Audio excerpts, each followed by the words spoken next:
حضرت شیخ الحدیث رحمۃ اللہ علیہ نے فضائل صدقات میں ایک بات لکھی ہے بڑی عجیب و غریب،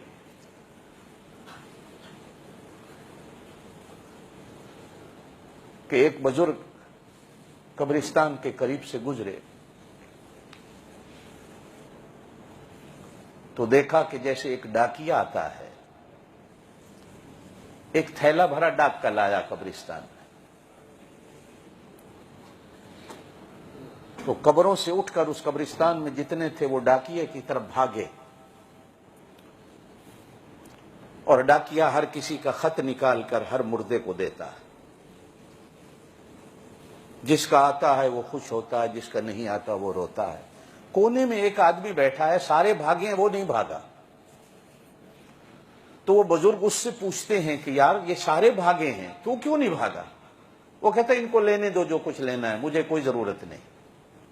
کہا تجھے کیوں ضرورت نہیں؟ کہا کہ میرا بیٹا قرآن کا حافظ ہے، وہ روز قرآن پڑھتا ہے، اللہ پاک مجھ کو ثواب دے دیتا۔ یہ جتنے بھاگے ہیں یہ ثواب لینے کے لیے بھاگے ہیں، کسی کی دعا آئی ہے، کسی کی خیرات آئی ہے، کسی کا صدقہ آیا ہے، کسی کے نفل آئے ہیں، کسی کی نماز آئی ہے، جا کے سارے لے رہے ہیں، خوش ہیں۔ جن کی نہیں آ رہی وہ سائڈ پہ بیٹھے رو رہے ہیں کہ ہمیں دینے والا کوئی نہیں۔ اب وہ بزرگ دن کو اس کے بیٹے کی تلاش کو نکلے تو گئے تو اس کا بیٹا ایک دکان پہ بیٹھا ہے، چائے بیچ رہا ہے۔ لینے والے آتے ہیں، چائے بنا کے دے دیتا ہے، جب کوئی گاہک نہیں ہوتا تو قرآن پڑھتا ہے، قرآن پڑھ کے کہتا ہے اللہ میرے ابے کی روح کو اس کا ثواب دے دے۔ تھوڑے دنوں کے بعد پھر بزرگ اس قبرستان کے قریب سے گزرے تو پھر وہ ڈاکیا تھیلا لایا، تو وہ آدمی بھی جو پہلے نہیں بھاگا تھا بھاگ کے جاتا۔ تو وہ بزرگ اس سے پوچھتے ہیں کہ اس دن تو بھاگ کے لینے نہیں گیا تھا، آج تو بھاگ کے جا رہا۔ تو وہ کہتا ہے جو پہلے دعا کر کے مجھے ثواب دیتا تھا اگلے دن ایکسیڈنٹ میں مر گیا ہے، اب مجھے دعا دینے والا کوئی نہیں۔